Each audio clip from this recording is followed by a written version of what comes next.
The sage and his beloved mountain, inseparable, the mightiness of the hill perfectly matched by the spiritual might of the sage. What was the relationship between both? Revered as the mountain of fire and representing the element of Agni, Arunachala symbolizes the highest knowledge, the very core of the Upanishads. Arunachala, being one of the oldest rock formations on earth, reinforces the ancient tradition that holds this mountain to be most sacred. According to the Puranas, since the very beginning of creation, those who seek the highest truth have been drawn inexorably by the deep mystical quality of the mountain and its timeless spiritual resplendence. Arunachala Mahatmyam states that this mountain is Lord Shiva himself, and that just to think of Arunachala sets one on the path to liberation. It also clearly states that only those whom Shiva calls can come here, and this was verified by Sri Ramana Maharshi himself. Tiruchuri is a small village about 30 miles south of the famous pilgrim center of Madurai in South India. On the 30th of December 1879, in a small house opposite the Bhuminatheshwara temple which dominates the village, Venkataraman, who was later to become Bhagavan Sri Ramana Maharshi, was born. This was the night of Ardra Darshan, a day sacred to Lord Shiva. As the deity re-entered the temple after the ceremonial procession, the first cry of the child was heard from this room.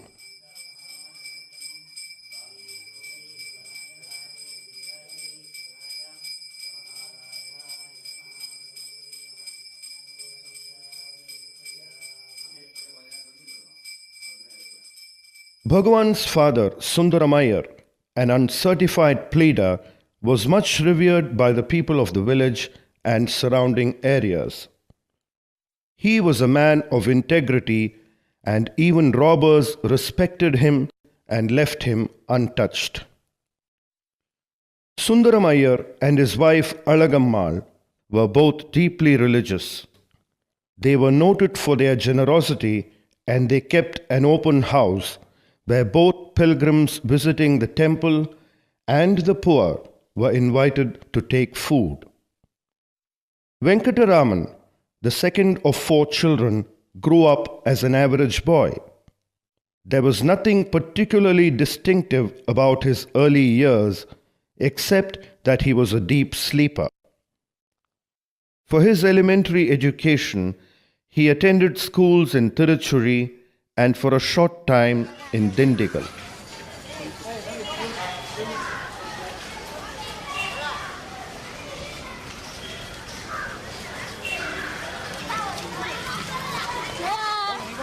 In 1892, tragedy struck the family. Venkataraman was just 12 years old when his father Sundaramayar died, leaving the family to be cared for by his 2 younger brothers. Alagamma and 2 of the children went to stay with Nellayappa Iyer, who lived in Mana Madurai, whilst Venkataraman and his elder brother Nagasami went to live with Subba Iyer in Madurai. There he continued his education at the Scots Middle and American Mission High School.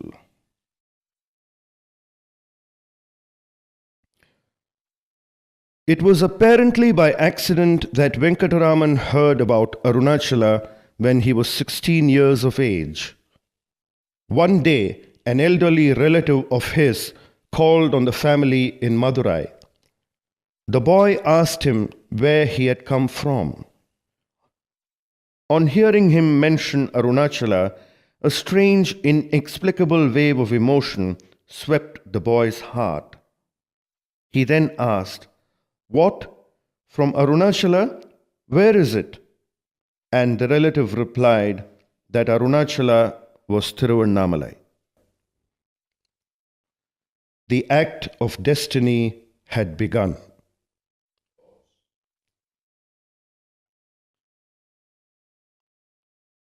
Sometime in July 1896, when Venkataraman was sitting on the first floor of his uncle's house, a sudden and unmistakable fear of death took hold of him. He felt he was going to die. But instead of panicking, Venkataraman calmly set out to solve the mystery of death itself.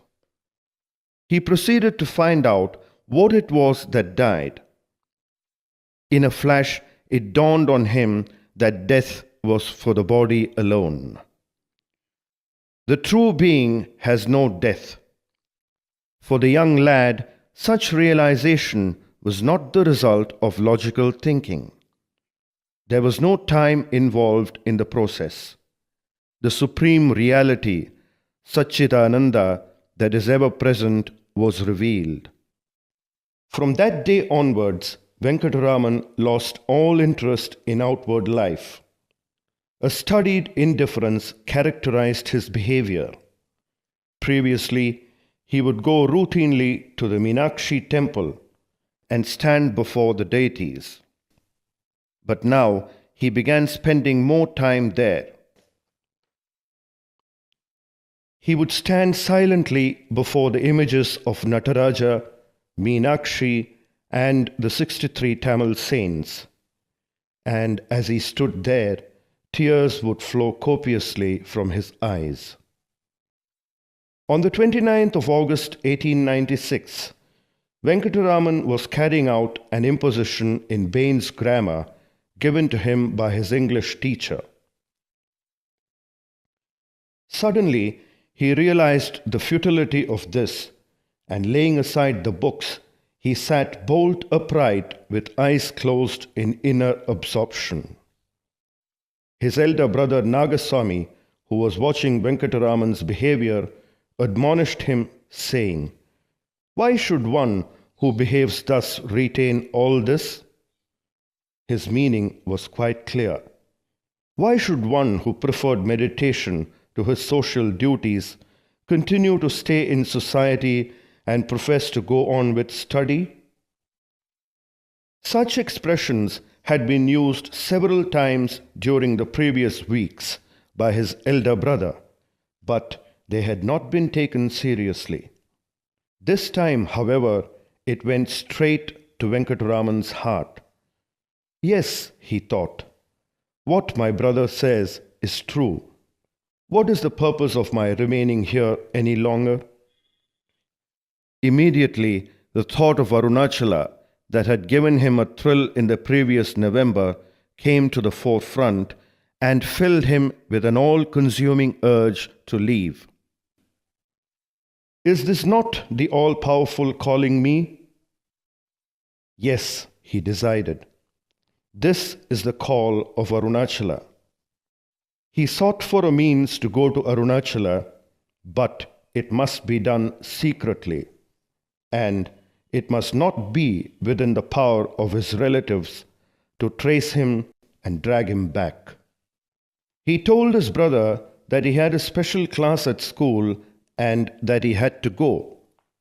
The brother gave him 5 rupees and asked him to pay his college fees on the way.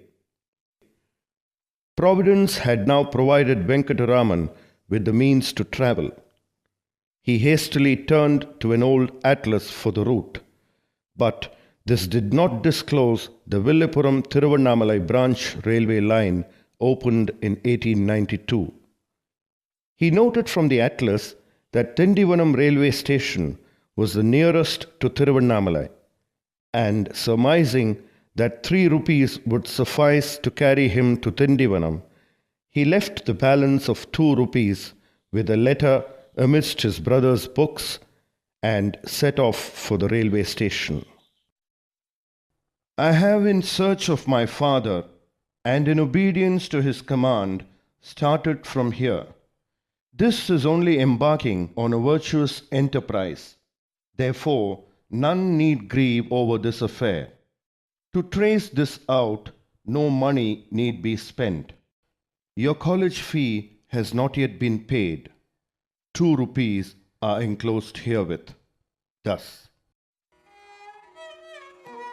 the journey itself was an incredible drama conducted by the Lord Himself. He hurried to the station, fearing that he had missed the train, but found that it was also late. He purchased a ticket to Tindivanam and waited for the train to arrive. It was midday. After boarding the train, he was told by a kind Muslim gentleman that he could actually alight at Villupuram to continue his journey to Tiruvannamalai. After alighting at Villupuram, Venkataraman searched for the road to Tiruvannamalai but could not find it. Hungry and exhausted, he stopped at a hotel and took food. When he offered payment for the meal, the kindly hotelier, seeing that the saintly traveller had only 2.5 annas, refused to accept payment from him. Venkataraman had only sufficient money to travel by train from Villupuram to Mambalapattu. Upon arrival at Mambalapattu, he walked for 10 miles along the railway track towards Tirukkoilur, reaching Arayaninallur temple as night fell. Exhausted by the long walk, Venkataraman entered the temple and sat in the mandapam adjacent to the sanctum sanctorum. Suddenly, a dazzling light streamed forth and permeated the whole place. Suspecting that this light emanated from the inner sanctum, he got up and searched, but was unable to find the source of this light. Whatever it was, it had disappeared. He returned to the mandapam and plunged into samadhi again. After some time, the temple priests told him that it was time to lock the temple and that he should leave. Venkataraman asked them for some food but was refused. He then followed the priests to the Kilur temple across the river, and whilst inside the temple, he was lost in samadhi again. After finishing their duties, the priests roused him, but again refused to give him any food. The temple drummer, who had been watching the unsympathetic behavior of the priests, implored them to hand over his share to the hungry youth. When Venkataraman then asked for drinking water, he was directed to a Shastri's house some distance away. Whilst waiting outside the Shastri's house, he fainted and fell down. A few minutes later, he came round and saw a small crowd looking at him curiously. He drank the water, ate some food, and lay down and slept. The next day, the 31st of August, was Gokulashtami, the day on which the birth of Lord Krishna is celebrated. Venkataraman decided to pledge his earrings to raise the remainder of his fare to Tiruvannamalai. Feeling hungry, he knocked at the door of Muthukrishna Bhagavatar just opposite the Kilur temple and requested food. On this special day, the Bhagavatar and his wife were happy to feed the young sadhu. The Bhagavatar also agreed to loan 4 rupees against the earrings in order that Venkataraman could continue his journey. He also gave him a note with his name and address and told the young sage that he could redeem the earrings at any time.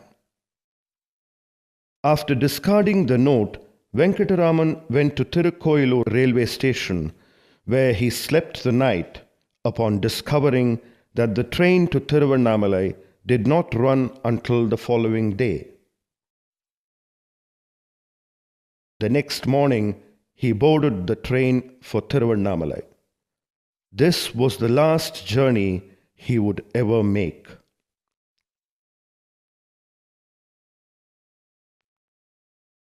On the 1st of September 1896, Venkataraman arrived at Tiruvannamalai railway station and proceeded immediately to the Arunachaleshwara temple. Arriving at the temple, he found that all of the doors leading to the sanctum sanctorum were wide open, and no one was to be seen in the inner sanctum of the Lord. Venkataraman entered the sanctum sanctorum and stood before the linga.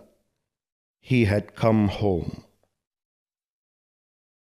After leaving the temple, he went to the Ayyankulam tank, where he discarded the remainder of his possessions, including his sacred thread, and threw them all into the tank. He then tore a small bit of cloth from his dhoti, tied it around himself as a loin cloth, and discarded the remainder. As he left the tank, someone suggested that he have his tuft of hair removed. He agreed and was led to a barber nearby.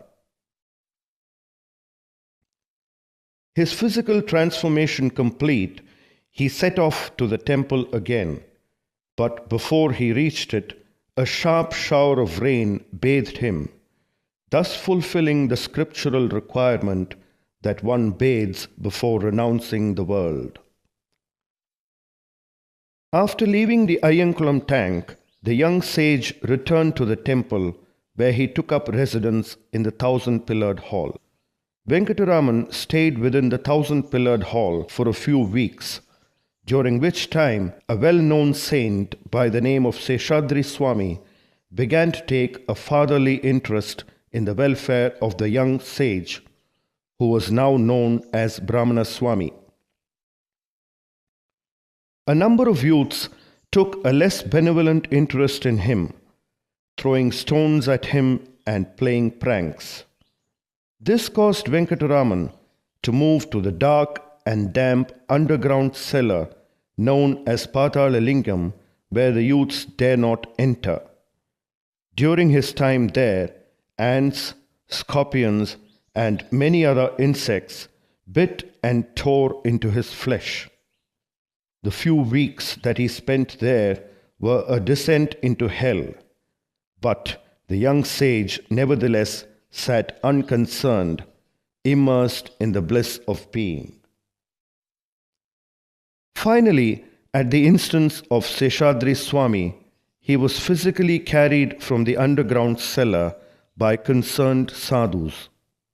After this, Brahmana Swami stayed in various places within the temple for the next 6 months or so, during which time a sadhu called Uddandi Nayanar became his attendant, taking care of the bare necessities.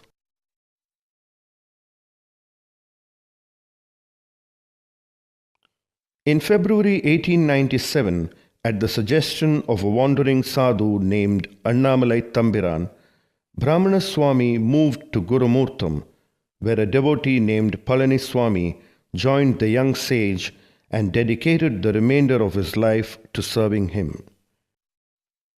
Brahmana Swami remained at Gurumurtham and in the adjoining mango grove for a period of 18 months, after which he moved to Pavalakundru shrine, situated on the eastern spur of Arunachala.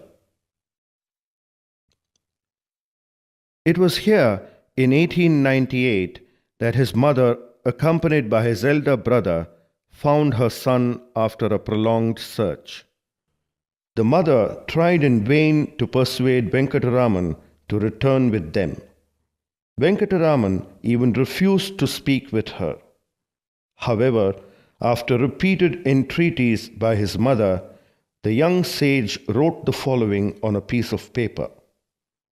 The ordainer controls the fate of souls in accordance with their destiny. Whatever is destined not to happen will not happen, try as you may. Whatever is destined to happen will happen, try as you may to prevent it. This much is certain. The best course, therefore, is to remain silent. Mother Alagamma had no choice but to return home empty-handed. Not long after this, Brahmana Swami settled at Virupaksha cave, situated on the northern part of the hill.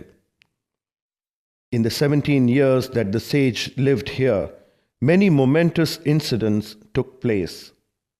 It was here in 1902 that his primary teaching, Who Am I?, was given to an earnest seeker, Shiva Prakasham Pillai.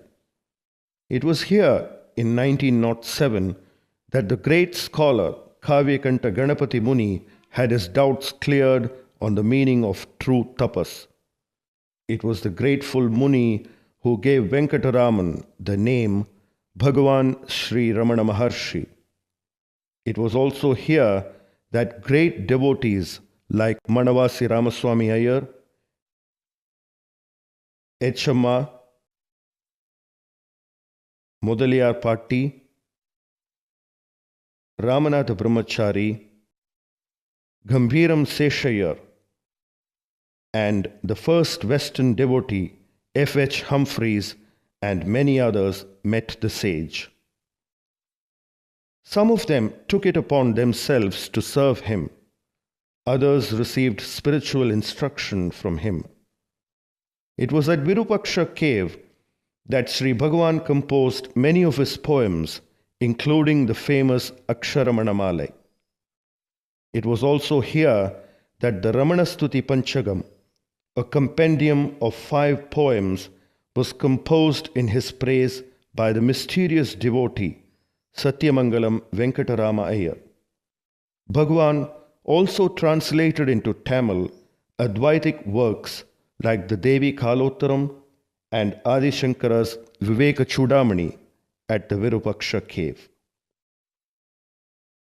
During the summer months, due to non-availability of water at the Virupaksha cave, Bhagavan took up temporary residence at 2 caves below, the Mango Tree Cave and the Banyan Tree Cave. It was at the Mango Tree Cave that Ganapati Muni, inspired by Sri Bhagavan, wrote his magnum opus, the Uma Sahasram, in praise of the Mother Goddess. Nagasundaram, Bhagavan's younger brother, came to see him for the first time at Banyan Tree Cave, and here he received valuable guidance from Bhagavan. He was told by the Maharshi that everyone who came was equal, and that none could claim preferential treatment from him, not even those who had a blood relationship to him. This instruction went straight to Nagasundaram's heart, and in later years, when he was the Sarvadhikari of Sri Ramanashramam, he faithfully and scrupulously followed this instruction of Bhagavan. After her eldest son died, Alagamma decided to spend her final years with Bhagavan.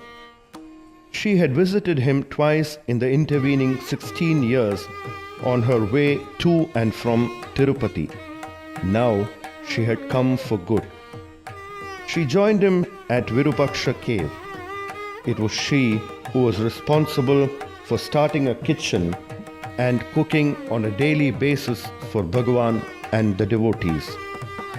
It was during these years that the bond between Bhagavan and visiting devotees evolved into the normal guru-disciple relationship.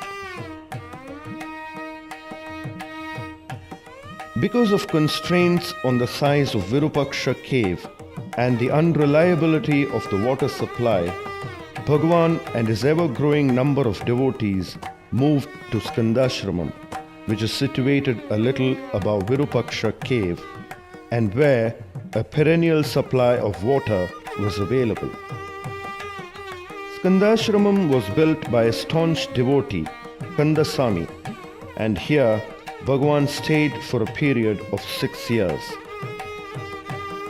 During this period, Bhagavan's brother Nagasundaram came to settle permanently at his feet to serve him. He took sannyasa and was given the name Niranjanananda Swami, later affectionately to be referred to as Chinna Swami. On May 19, 1922, Bhagavan's mother Alagamma left the body. She was liberated by the divine touch of her son.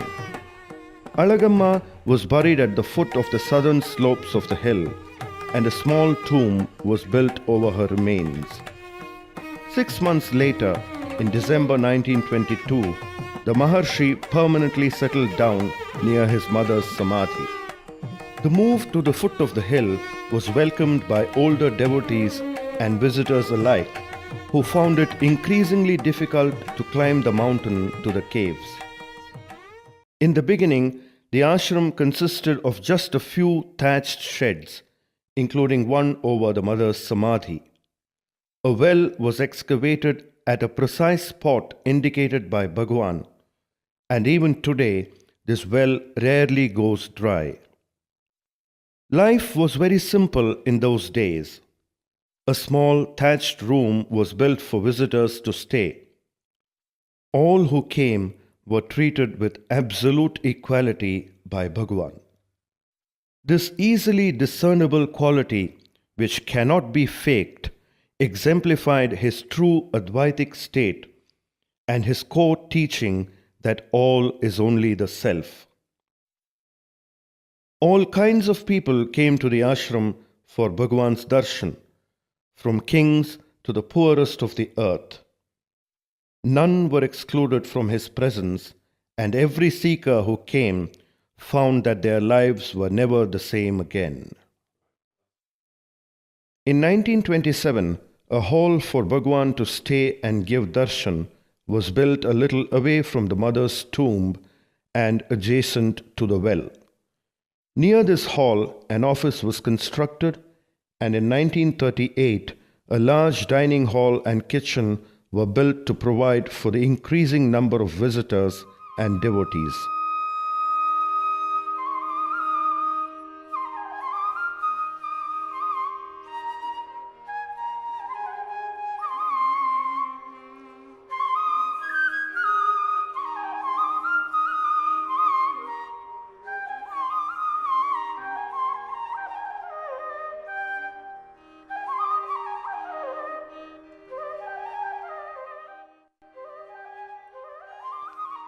Bhagwan was the epitome of perfection.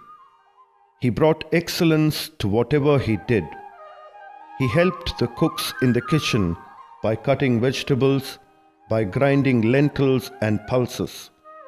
He also gave precise instructions on proper cooking methods, on hygiene, and on the quality and freshness of the food to be prepared. He stitched the leaf plates used for lunch and made cups out of coconut shells. He bound notebooks, read proofs, answered questions sent by devotees through the mail, and occasionally he composed new works at the request of devotees.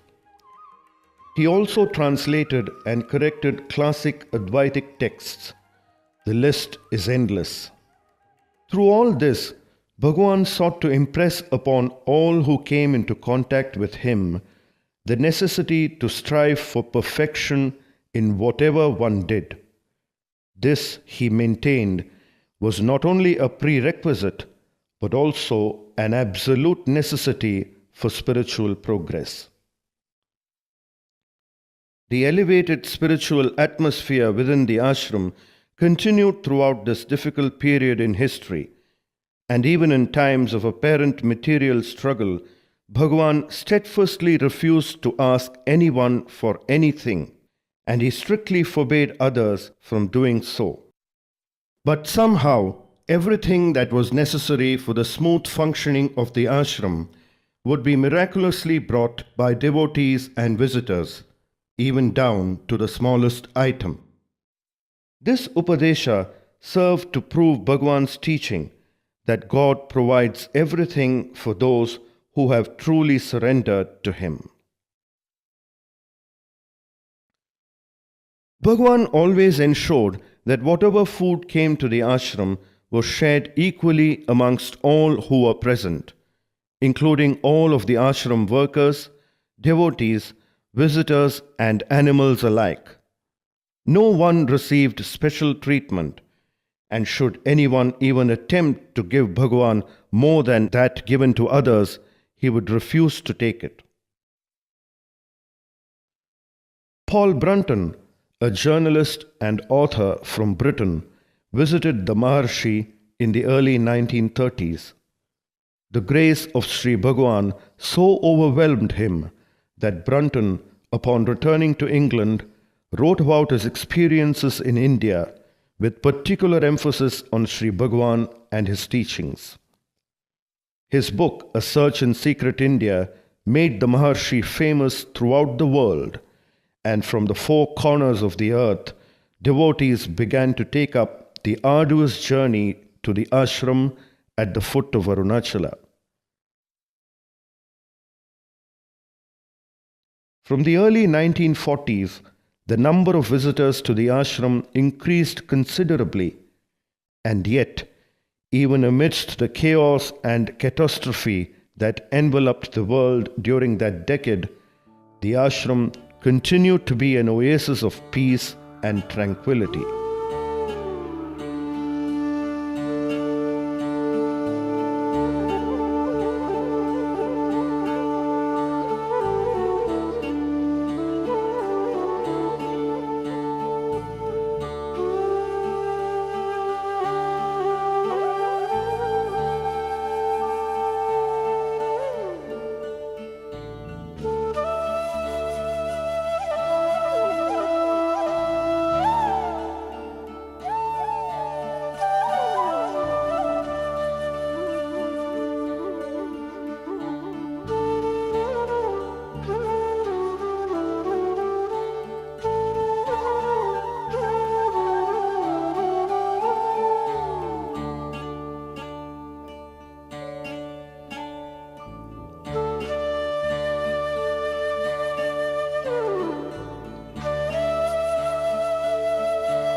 Many devotees chose to serve Bhagwan in various capacities, carrying out the day-to-day tasks within the ashram.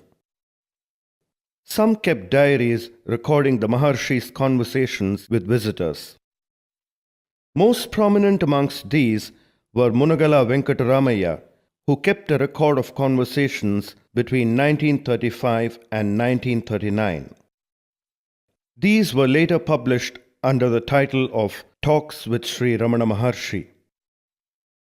Devaraj Mudaliar kept a diary from 1945 to 1947, later published under the title of Day by Day with Bhagwan. And Suri Nagamma, whose letters to her brother from 1945 to 1950 were published in a book form entitled Letters from Sri Ramanashramam. Some chose to write on his life, such as B.V. Narasimha Swami, who wrote Self-Realization, the life and teachings of Bhagwan Sri Ramana Maharshi, whilst others like Muruganar composed prose or poetry in praise of him. It was at the request of Muruganar that Bhagwan composed two very important works, Upadesha Undiyar and Ulladu Narpadu. Simplicity, humility, and a total dedication to spiritual inquiry marked those years at Sri Ramanashramam. The transcendent quality of ashram life was exemplified by the devotion of cow Lakshmi to Bhagwan and the care and love he reflected towards her. She was the harbinger of the good times to come and of the cowshed that supplies the ashram with pure dairy products.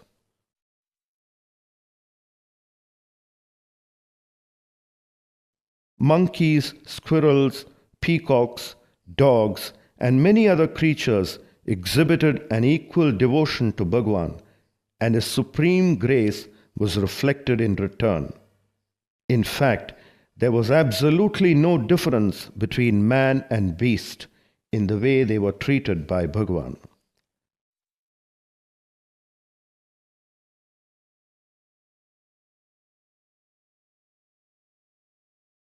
In 1946, 50 years after Sri Ramana Maharshi set foot in Arunachala, devotees celebrated the Golden Jubilee Advent in a grand manner, with thousands of devotees gathering for the occasion. A thatched roof was put up outside the Darshan Hall for the celebrations, which included speeches and music concerts. Thereafter, the Maharshi often gave darshan to devotees sitting under that roof, which later became known as the Golden Jubilee Hall.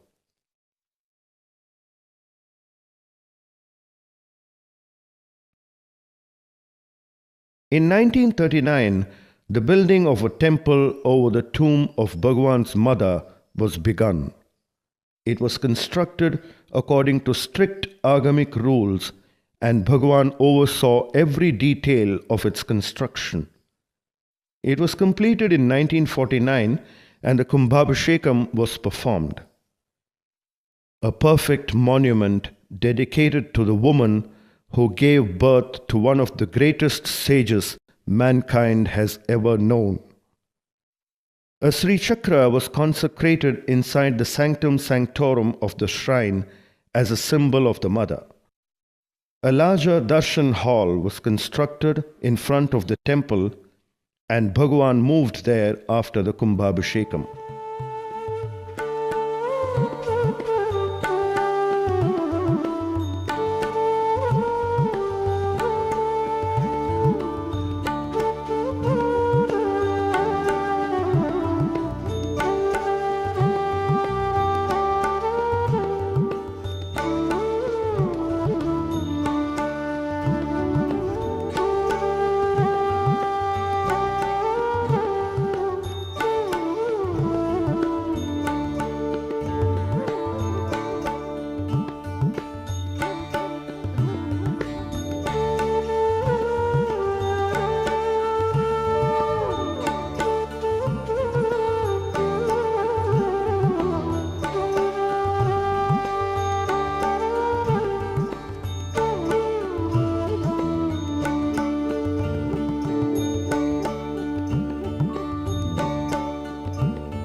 In early 1949, a small nodule appeared on Bhagwan's elbow. Despite his pleas to leave it alone, devotees prevailed upon him to undergo surgery. Altogether, 4 operations were performed to remove what was diagnosed as sarcoma, a malignant tumor. After each operation, the tumor returned, increasing in size each time, and in the beginning of 1950, it assumed serious proportions.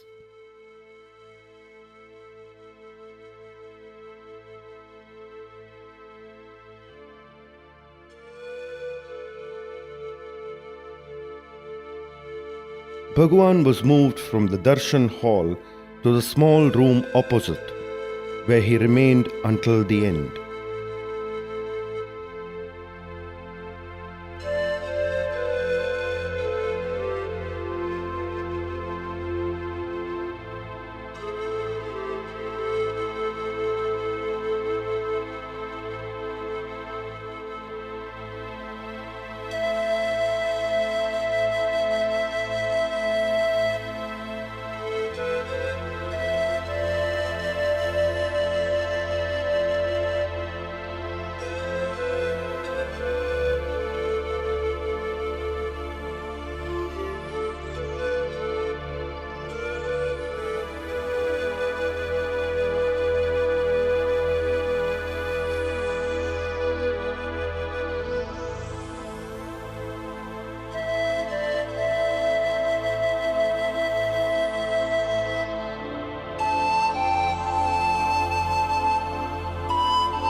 Throughout this time, an air of fatality pervaded the ashram atmosphere. But even during the last days, the Maharshi continued to give darshan to devotees.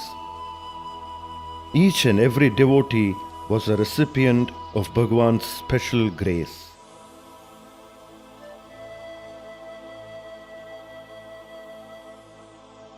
April 14th, 1950. Devotees sensed that it was the last day they would see Bhagwan in the body. Bhagwan gave darshan that evening. About 500 devotees remained in the ashram, anxiously watching the small room where Bhagwan lay. As the end drew near, a few devotees spontaneously started chanting the Maharshi's immortal hymn, Aksharamana Malai, upon hearing which a tear trickled from those divine eyes. At 8:47, the breathing simply stopped. There was no gasping, no struggle.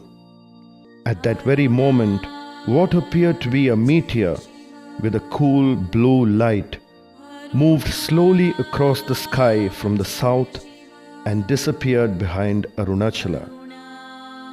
The physical manifestation of Bhagwan had passed.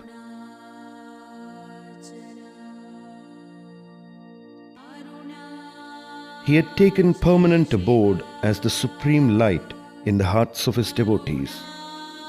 There was no wild burst of grief amongst devotees, for the Maharshi had prepared them for this inevitable moment. Throughout his illness, he had impressed upon them that he was not the body, that Bhagwan was beyond body and mind. the true Bhagwan resided in their hearts. Therefore, he was not going away. He said, "They say that I am going away. Where can I go? I am here." He did not say, "I will be here," but "I am here," testifying to the timeless truth that he was none other than the Self in all.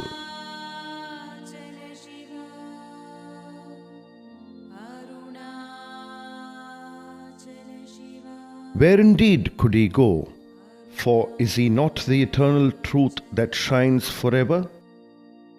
This was the message that Sri Ramana taught throughout his bodily life, that one is not the body nor the mind, but the eternal self that transcends both. His life exemplified this truth.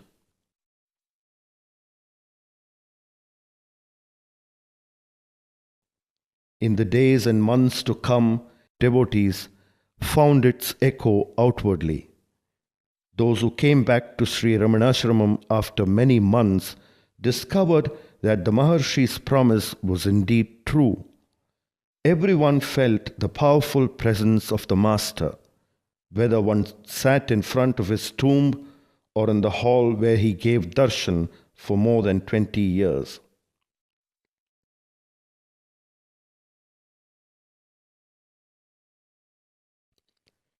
It is the same today. Sincere seekers who did not have the privilege of seeing him in the bodily form find that they are indeed in the Maharshi's presence and that he guides them on the path. Those who cannot come to Tiruvannamalai but invoke his presence in their hearts wherever they may be discover that the guidance is no less potent.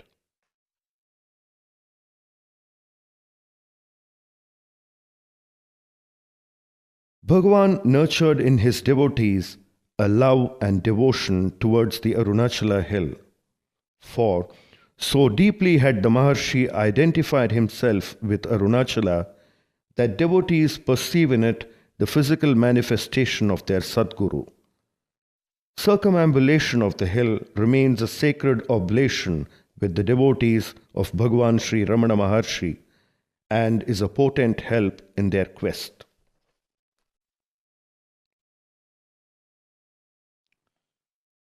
Sri Ramanashramam today is physically different from what it was 50 years ago. There are more buildings, especially guest houses, to cater to the needs of the ever-increasing number of devotees. A large auditorium was constructed over Bhagavan's Samadhi in the late 1960s. A new dining hall has also been added adjacent to the old one. Sri Ramanashramam remains, as Sri Bhagavan willed, a spiritual center where the truly devout could come and pursue their inner yearning for discovering the truth that underlies one's existence. Seekers from all over the world come to Arunachala, to Sri Ramanashramam, to imbibe the peace, to experience the tranquility, to strive for and invoke the truth, ultimately to make it a part of their lives.